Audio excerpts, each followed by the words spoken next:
Mission qui s'intitule La Bible ouverte. Et l'émission est tenue aujourd'hui par le cordon Merlin Massamba Amba. Eloïka TV a mis à votre disposition plutôt cette plateforme pour permettre aux hommes de Dieu de venir nourrir le peuple de Dieu. Donc tout le monde, toute personne peut passer à travers ces structures, cette plateforme pour parler et faire nourrir le peuple de Dieu. Aujourd'hui, on se retrouve encore pour partager sur un thème. Le Saint-Esprit m'a réellement mis à cœur ce thème et souffrir aujourd'hui, nous allons réellement lire des versets bibliques pour bien comprendre ce que le Saint-Esprit veut vous transmettre. Et je vais juste apprêter ma Bible électronique parce que souvent j'utilise ma Bible électronique. Et aujourd'hui, nous aurons à parler sur un terme, le sacrifice. Souvent, on parle des sacrifices, les gens parlent des sacrifices. Le Saint-Esprit aujourd'hui m'a mis à cœur de parler sur ces sujets. C'est quoi un sacrifice? Nous commençons par là. C'est quoi un sacrifice? Le sacrifice est une offrande destinée à la divinité. Et nous autres, là, comme nous sommes des chrétiens, nous savons que le sacrifice est une offrande destinée à notre Dieu. Et cette offrande est caractérisée par la destruction réelle ou symbolique de la chose qu'on est en train d'offrir à Dieu. Et on vient offrir quelque chose à notre Dieu pour implorer soit sa grâce ou implorer son pardon. La Bible nous enseigne que le fils d'Aaron, les fils plutôt d'Adam et Ève, ont offert à Dieu. Nous allons juste passer ou ouvrir notre Bible électronique. Je vais lire dans le livre de Genèse 4, 3 à 4. Genèse 4, 3 à 4. Nous lisons au nom de Jésus-Christ. Au bout de quelques temps, Caïn fit à l'Éternel une offrande de fruits de la terre. Et Abel, de son côté, en fit une première-née de son troupeau et de leurs graisses. L'Éternel portera un regard favorable sur Abel et sur son offrande. Vous avez vite compris que depuis la nuit des temps, le peuple de Dieu s'est dressé devant Dieu pour apporter devant sa face leur offrande ou sacrifice. Et les différents sacrifices offerts à Dieu étaient pour différentes causes. C'est-à-dire les gens venaient devant Dieu pour offrir les sacrifices pour différentes causes. Dans le livre de Lévitique, Dieu nous parle et nous montre les différents sacrifices que son peuple lui a offerts dans le but soit de demander pardon, soit de rétablir la communication prise avec Dieu. Nous allons prendre certains passages bibliques pour réellement vous faire voir que le sacrifice offert à Dieu était pour différentes causes réellement. Nous lisons dans le livre de Lévitique 4 et à 32, nous n'allons pas tout lire, on va prendre quelques extraits. Le livre de Lévitique 4 et à 32, là j'attends comme à lire la Bible électronique. Lévitique 4 et 1 à 32, l'Éternel parla à Moïse et dit, parle aux enfants d'Israël et dit, lorsqu'un péchera, lorsque quelqu'un plutôt, euh, yes, lorsque quelqu'un péchera involontairement contre l'un des commandements de l'Éternel en faisant des choses qui ne doivent point se faire, si c'est le sacrificateur ayant reçu l'onction qui a péché et a rendu par là le peuple coupable, il offrira à l'Éternel pour le péché qu'il a commis un jeune taureau sans défaut en sacrifice d'expiation. Il amènera le taureau à l'entrée de la tente d'assignation plutôt devant l'Éternel et il posera sa main sur la tête du taureau qu'il égorgera devant l'Éternel. Les sacrificateurs ayant reçu l'onction prendra du sang du taureau et l'apportera dans la tente d'assignation. Il trempera son doigt dans le sang et il en fera 7 fois l'aspersion devant l'Éternel en face du voile du sanctuaire. Vous avez compris que quand nous lisons dans le livre de Lévitique 4 et en 32, là on parle des sacrifices d'expiation, c'est-à-dire les sacrifices du pardon des péchés. Nous allons comprendre une autre forme de sacrifice. Nous allons lire dans le livre de Lévitique 3. J'ouvre ma Bible électronique. Nous allons lire dans le livre de Lévitique 3. Lévitique 3 et 1, 17. Lorsque, lorsque quelqu'un offrira à l'Éternel un sacrifice d'action de grâce, donc là vous comprenez qu'on parle directement des sacrifices d'action de grâce, il offrira, s'il offre plutôt du gros bétail, mâle ou femelle, il offrira sans défaut devant l'Éternel, il posera sa main sur la tête de la victime qu'il égorgera à l'entrée de la tente d'assignation. Et les sacrificateurs, fils d'Aaron, répandront le sang sur l'autel répandront le sang sur l'autel tout autour de ses sacrifices d'action de grâce. Il offrira un sacrifice, il offrira un sacrifice consumé par le feu devant l'Éternel. La graisse qui couvre les entrailles et toute celle qui est, qui est attachée, les deux rognons et la graisse qui les entoure, qui couvre le flanc et les grands lobes du foie qu'il détachera près des rognons. Les fils d'Aaron brûleront cela sur l'autel par-dessus de l'holocauste qui sera sur le bois mis au feu. C'est un sacrifice consumé par le feu d'une agréable odeur à l'Éternel. Et là, vous avez compris que dans le livre de Lévitique 3 et 17, on parle bel et bien des sacrifices d'action de grâce. Et nous allons prendre dans ma liste le dernier sacrifice que je vais parler aussi. C'est dans le livre de Lévitique 5, livre de Lévitique 5, 1 à 26.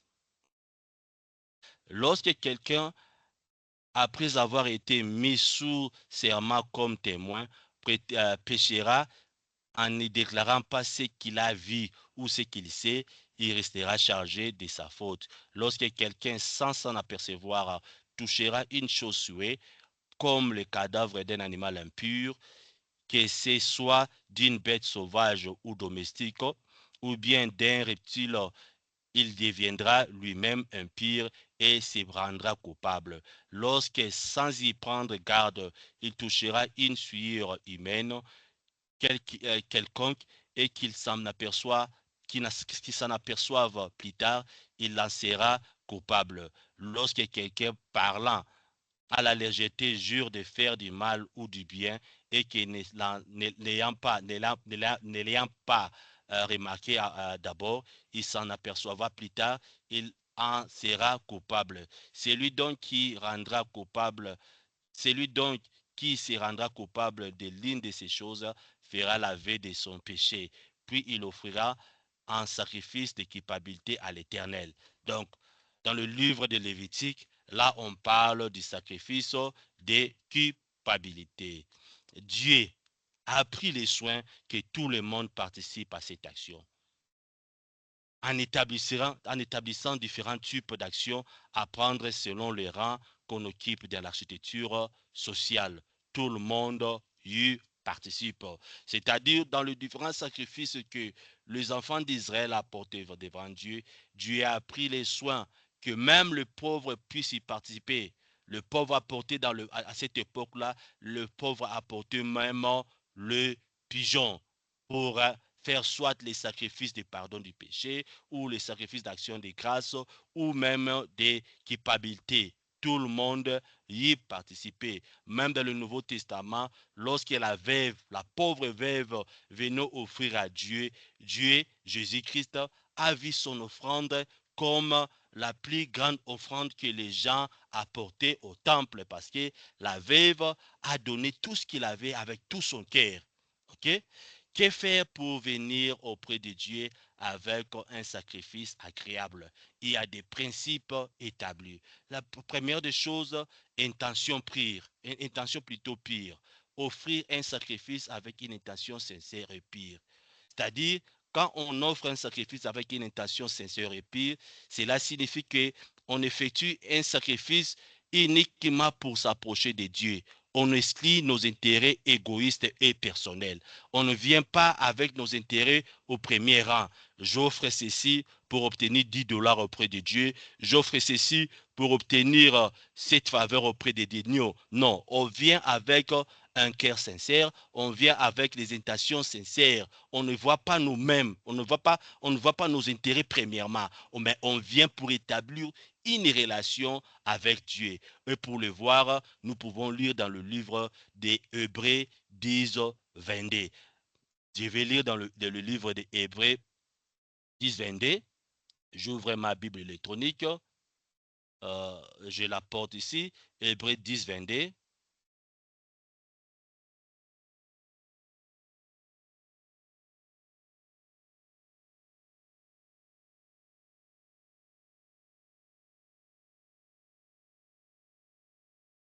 Hébreux 10, 22. Nous lisons au nom de Jésus-Christ. Approchons-nous donc avec un cœur sincère dans la plénitude de la foi, le cœur purifié d'une mauvaise conscience et le corps lavé d'une eau pure. Vous comprenez que quand on vient offrir, on le fait premièrement pour Dieu. On met les intérêts de Dieu devant. On vient faire des sacrifices pour établir une relation, pour établir une communication avec Dieu. Comment toi tu viens avec ton sacrifice devant Dieu? Privilège tout premièrement tes intérêts ou tu le fais d'abord pour s'approcher à Dieu. C'est très, très important. Le deuxième principe ici, on le fait avec un cœur humble. Dieu résiste aux orgueillés.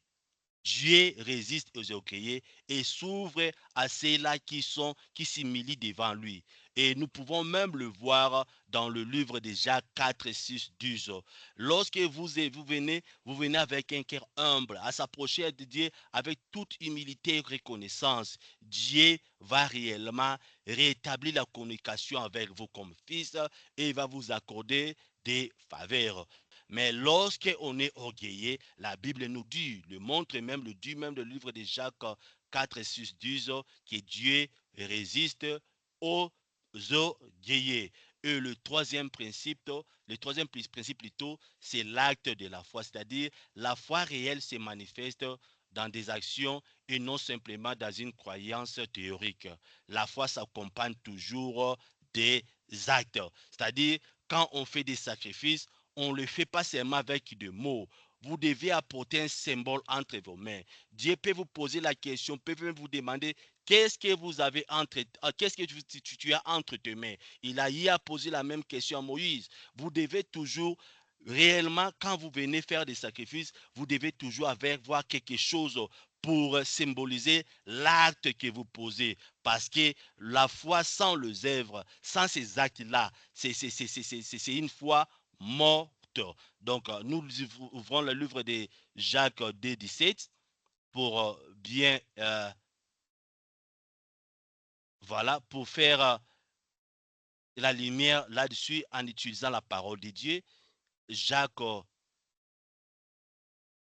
sommes dans le livre de Jacques, Jacques 2, 17. Je lis au nom de Jésus-Christ.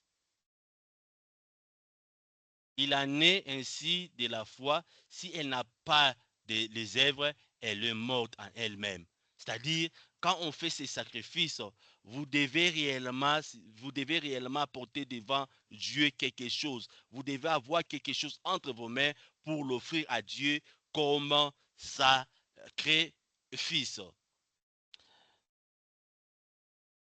Dieu veut ton sacrifice parce que Dieu est présent là maintenant pour ton sacrifice. Le fait est là.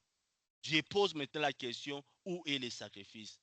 La même question que le fils d'Abraham a posé à son père. Papa, je vois le fait. Papa, je vois l'autel. Où est le sacrifice? C'est la même question que Dieu te pose maintenant là. L'effet est là. Mais où est le sacrifice? Dieu fixe toujours les conditions pour les sacrifices qui doivent être présentés devant lui. Dieu ne consume pas n'importe quoi. Dieu fixe les thèmes et conditions. Vous pouvez lire la Bible. Vous allez voir que Dieu disait toujours à son peuple, vous n'allez pas m'apporter par exemple une vache qui est maigre, une vache qui ne sait pas marcher correctement, une vache qui ne sait pas voir correctement. Ce sont ces genres de sacrifices que Dieu n'accepte pas d'obtenir auprès de son peuple. Qu'est-ce que toi tu apportes à Dieu? Qu'est-ce que toi tu offres à Dieu? Viens-tu devant Dieu avec un sacrifice qui est boité? Viens-tu devant Dieu avec un sacrifice impur? Parce que Dieu ne consomme pas des choses impures. Si le fils d'Aaron était consumé par le feu, parce qu'ils ont essayé d'apporter devant la face de Dieu quelque chose qui est impur. Qu'est-ce que toi tu apportes devant Dieu comme sacrifice? Apportes-tu devant Dieu quelque chose que tu as volé au boulot? Apportes-tu devant Dieu quelque chose que tu as obtenu malhonnêtement dans la rue? Apportes-tu devant Dieu quelque chose que tu as obtenu dans la prostitution? Dieu n'accepte pas le vache maigre. Dieu n'accepte pas le vache ayant un œil troué. Dieu n'accepte pas des sacrifices que nous avons obtenus malhonnêtement. Parce que la Bible nous montre même que le fils d'Aaron était consumé devant la face de Dieu. Ils ont trouvé la mort parce qu'ils ont eu à apporter devant Dieu un sacrifice. Ils ont eu à apporter devant Dieu des faits étrangers, ce qui signifie le péché.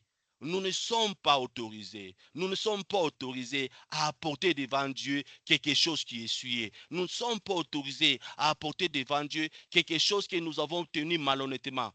Ça, nous ne pouvons pas le faire. Sinon, nous allons trouver la mort comme le fils d'Aaron. Qu'est-ce que toi tu apportes devant la face de Dieu? Qu'est-ce que toi tu apportes devant la face de Dieu comme sacrifice? Nous allons lire dans le livre de Genèse 4 et 7. Livre de Genèse 4 et 7, qu'est-ce que nous dit Dieu par rapport à sa parole? Livre de Genèse 4 et 7. Dans le livre de Genèse 4 et 7, Adam 4 et 7, voilà. Certainement, si tu agis bien, tu relèveras ton visage. Et si tu agis mal, le péché se couchera à ta porte et ses désirs se portent vers toi, mais toi domine sur lui. Ça, c'était après que Caïn et Abel ont offert à Dieu un sacrifice. Et le sacrifice d'Aaron, de Caïn n'était pas accepté par la disposition de son cœur. Parce que Dieu regarde même la disposition du cœur. Dieu ne consomme pas n'importe quoi. Dieu fixe les conditions. Et les sacrifices de Caïn n'étaient pas acceptés. Le sacrifice de Caïn n'était pas accepté par rapport aux dispositions de son cœur. Il venait devant Dieu avec quelqu'un qui n'était pas sincère. Nous avons vu les principes nous avons eu à parler des principes pour apporter les sacrifices devant Dieu. Et parmi les principes, nous avons parlé des tensions pires, c'est-à-dire offrir un sacrifice avec une intention sincère et pure, un cœur sincère. Avec le cas d'Aaron, avec le cas de Caïn, Caïn est venu devant Dieu, pas avec un cœur sincère, pas avec un cœur pur. Comment se trouve l'état de ton sacrifice devant Dieu? Qu'est-ce que tu apportes devant Dieu? C'est très important. Je l'ai toujours dit et Dieu nous le dit toujours. Dieu n'accepte pas n'importe quel sacrifice. Dieu ne consomme pas les choses impures. La Bible nous dit que nous devons nous offrir aussi comme des sacrifices vivants. Nous pouvons le voir dans le livre de Romains 12, 1, où Dieu nous demande que nous devons nous offrir comme des sacrifices vivants. Dans quel état devons-nous nous présenter devant Dieu? Parce que nous devons nous-mêmes nous donner comme des sacrifices vivants. Comment nous nous présentons devant Dieu? Ayant devant Dieu des vaches maigres, nous nous présentons devant Dieu avec des vaches maigres, notre esprit, notre corps essuyé. Comment on se présente devant Dieu? Je l'ai toujours dit plutôt, Dieu ne consomme pas tout. Dieu ne consomme pas les choses impures. Nous devons nous-mêmes, avec nos cœurs, avec nos corps, nous donner devant Dieu comme des sacrifices vivants. Et comment on se présente devant Dieu? Avec l'hypocrisie, avec la sorcellerie. Il y a des chrétiens qui sont sorciers, des chrétiens qui s'appellent chrétiens, mais qui sont sorciers. Mais moi, je suis dans la joie parce que je sais bien que ces chrétiens sorciers qui ne veulent pas changer, qui ne veulent pas changer leur vie, leur place, c'est dans l'église locale. Quand on parle de corps de Christ, ils ne sont pas membres de ce corps-là. Nous devons changer. Si nous sommes encore dans la sorcellerie, nous devons laisser la sorcellerie. Si nous sommes encore dans l'impudicité, nous devons laisser l'impudicité. Car aujourd'hui là, nous devons offrir notre corps, notre propre corps, comme des sacrifices vivants. Et on ne vient pas devant Dieu avec nos péchés. Nous avons des cas, des exemples dans la Bible. Des gens qui se sont présentés devant Dieu avec le péché. Je parle souvent des fils d'Aaron. Ils ont trouvé la mort dans l'immédiat, sur place. Dieu ne les a même pas donné le temps de se convertir. Ils ont trouvé la mort sur place. Et aujourd'hui, mes frères et sœurs, je vous appelle. Nous devons maintenant nous offrir nous-mêmes comme des sacrifices vivants. La question qu'Isaac a posée à son père, je vois le feu, je vois l'autel, où est le sacrifice? Aujourd'hui là, nous allons répondre à cette question. Nous disons à Dieu, nous sommes là Dieu, nous sommes présents, nous sommes devant toi, nous donnons devant toi comme des sacrifices vivants. Nous nous donnons devant toi comme des sacrifices vivants. Et aujourd'hui, ma prière aujourd'hui est que le Saint-Esprit enlève en toi, premièrement, cette ancienne personne, que tu abandonnes le péché. Parce qu'en Jésus-Christ, nous ne sommes plus le même, nous sommes une nouvelle créature. Les choses anciennes sont passées, c'est ce que la Bible nous dit. Lorsque les choses anciennes continuent à être sur nous, c'est-à-dire nous n'avons pas vu la transformation. Nous n'avons pas encore eu la transformation. Cette transformation qui passe à travers la croix. On n'a pas bénéficié de cette transformation. Parce que si on a bénéficié de cette transformation, ta sorcellerie va tomber. Si on a bénéficié de cette transformation, l'ancienne personne qui était devait tomber. Ma prière aujourd'hui encore, que le Saint-Esprit enlève en toi la maladie interminable. Cette maladie qui part et vient, cette maladie qui quitte des jours et revient après des jours. C'est attention, sur le sucre, sur le diabète, cette maladie doit tomber. On ne doit pas commencer à revenir sur le même cas, parce que sur la croix, Jésus-Christ s'est offert lui-même comme sacrifice pour prendre nos maladies, pour prendre nos infinités, pour prendre tout ce qui est comme handicap dans nos corps. Et aujourd'hui là, aujourd'hui, en nous offrant nous-mêmes comme des sacrifices vivants, Dieu, le Saint-Esprit qui est le fait, va consumer en nous ces maladies interminables. Et ma prière encore aujourd'hui, que le Saint-Esprit à travers le fait, parce que le fait, quand nous disons le fait là, l'autel est là, les sacrifices, où est les sacrifices? Le Saint-Esprit est symbolisé par le fait. Aujourd'hui, nous demandons à cet esprit-là, au fait d'enlever en toi ce manque de sommeil. Tu as toujours des problèmes financiers. Tu manges, tu passes toujours pendant que les autres dorment. Dieu doit te donner la solution. La personne qui a dit à l'homme que tu mangeras la sueur de ton front, c'est Dieu. C'est Dieu qui a établi le travail. C'est ce même Dieu-là qui doit s'occuper de toi. C'est-à-dire qui doit ouvrir les portes devant toi pour te permettre d'avoir un travail qui est stable. Un travail qui te donne sommeil la nuit. Et non un travail lorsque tu te reposes, tu commences à faire des calculs parce que ton salaire que tu touches là n'arrive pas à satisfaire tout le besoin de la famille. C'est-à-dire ma prière aujourd'hui, que tu trouves un sommeil, que tu trouves le sommeil, que Dieu ouvre le porte, de bonnes portes plutôt, qui doivent te permettre à avoir un travail stable. Et aujourd'hui, je prie que le Saint-Esprit fasse son entrée dans ta vie et que le Saint-Esprit consomme les œuvres mortes en toi. Le Saint-Esprit doit consommer. Le Saint-Esprit doit t'ouvrir, papa, doit t'aider, maman, doit t'aider, papa, à consumer tout ce qui est mort en toi. Seigneur Saint-Esprit, mes chers, mes frères et sœurs s'offrent devant toi comme des sacrifices vivants. Nous voulons que tu consumes tout ce qui est à nous. Cette personne ancienne, cette personne liée au vol, cette personne liée à la sorcellerie, cette personne liée à l'impudicité, cette personne liée à la prospérité, soit consumée aujourd'hui. Nous nous offrons aujourd'hui devant toi comme des sacrifices vivants. Jésus, fais ton entrée en nous. Oh, le fait du Saint-Esprit, fais ton entrée dans nos corps. Consume tout ce qui ne t'honore pas, consume tout ce qui n'est pas ta volonté. Yekabayeko, Jésus-Christ de Nazareth, sois là devant nous et consume tout ce qui n'est pas de toi. Dans le nom puissant de Jésus-Christ, nous avons ainsi prié. Nous avons terminé notre mission d'aujourd'hui, la Bible verte. Que la paix du Seigneur soit chez vous. Nous nous allons revoir la semaine prochaine. Merci beaucoup.